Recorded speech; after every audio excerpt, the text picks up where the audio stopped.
شیطان نے نعرہ لگا دیا ان محمدن قد قتل، آپ صلی اللہ علیہ وسلم شہید کر دیے گئے ہیں۔ صحابہ کرام میں سراسنگی پھیل گئی۔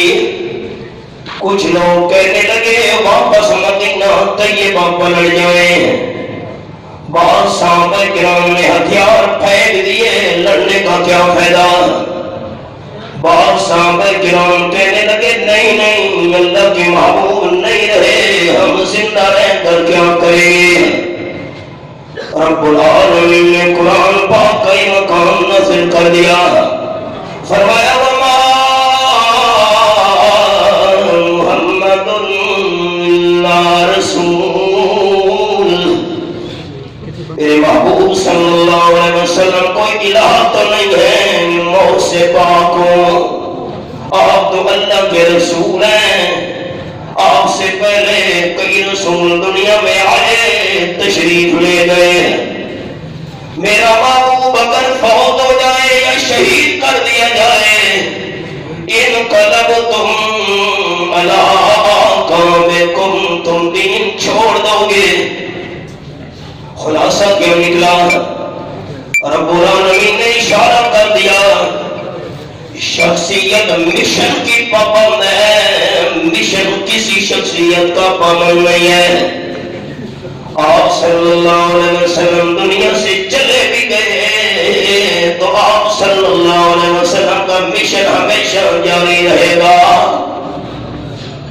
دو مقام، تیسرا مقام سنیے، 26واں پارہ، سورت کا نام سورت الفتح۔ رب العالمین نے فرمایا محمد الرسول اللہ،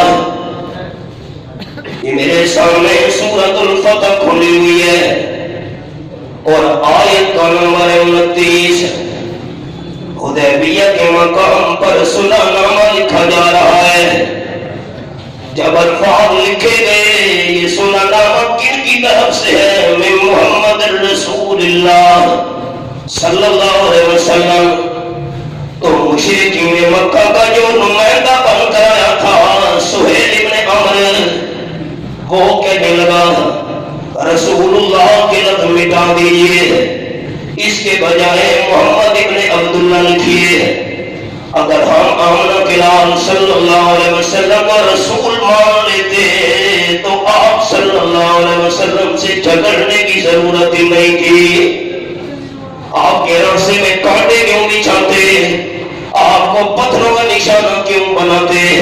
الفاظ بتائیے، نہیں لکھنے دوں گا۔ تاجدار دو عالم صلی اللہ علیہ وسلم نے حضرت علی سے فرمایا جو تعلیم کر رہے تھے رسول اللہ کے نام مٹا دیجئے، اس کی جگہ محمد ابن